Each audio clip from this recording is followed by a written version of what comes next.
திருவள்ளுவரின் வழியில் வாழ்ந்து வாழ்வின் உன்னத நிலையினை அடைய திருக்குறளோடு நாம் என்னும் இந்த நிகழ்விலே இணைந்திருக்கின்ற உங்கள் அனைவருக்கும் முதற்கண் வணக்கம்.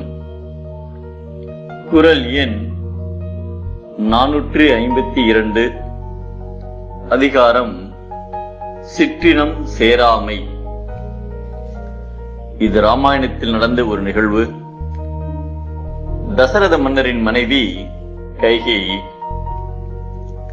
கைகேயின் மகன் பரதன். ஆனால் கைகேயியோ கோசலையின் மகன் ராமனைத்தான் தனது மகன் போல் அன்பு செலுத்தினார்.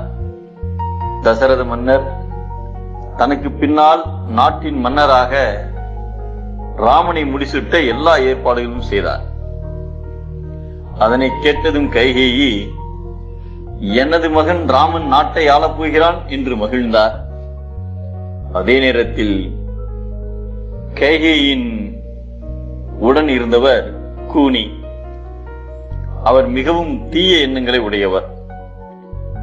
அவர் கைகேயிடம் உனக்கு ஒரு கேடு ஏற்பட போகிறது என்றார். என் மகன் ராமன் இருக்கையில் எனக்கு எந்த கேடும் வராது என்றார் கைகேயி. அதற்கு கூனி, உனது மகன் பரதன் இருக்கும் போது எப்படி ராமனை மன்னராக்க நீ அனுமதிக்கிறாய்? உனக்கு கிடைக்கின்ற ஒரே ஒரு வாய்ப்பான என் மகன் பரதன் இந்த நாட்டை ஆள்கிறான் என்று சொல்லக்கூடிய ஒரு வாய்ப்பினை பிறருக்கு ஏன் நீ தர வேண்டும் என்று பேசி கைகேயின் மனதை மாற்றுகின்றார். ராமனை காட்டுக்கு அனுப்பவும் அவர் சொல்ல அதை கேட்டு கைகேயின் மனமும் மாறுகிறது. தசரதனிடம் என் மகன் பரதன் தான் நாட்டை ஆள வேண்டும், ராமன் வனவாசம் செல்ல வேண்டும் என்கிறார் கைகேயி. அந்த கோரிக்கையும் நிறைவேறுகிறது.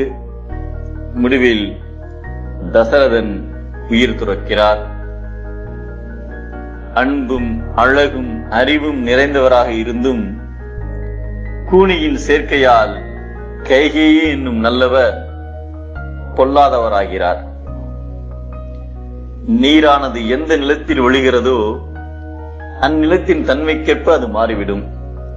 அதேபோல் மனிதர்களும் அவர்கள் சேர்கின்றவரின் இயல்போடு அவர்களும் மாறிவிடுவார்கள் என்பதை நிலத்து இயல்பால் நீர் திரிந்து அற்றாகும் மாந்தர்க்கு இனத்து இயல்பது ஆகும் அறிவு என்கிறார் நம் தெய்வ புலவர் திருவள்ளுவர்.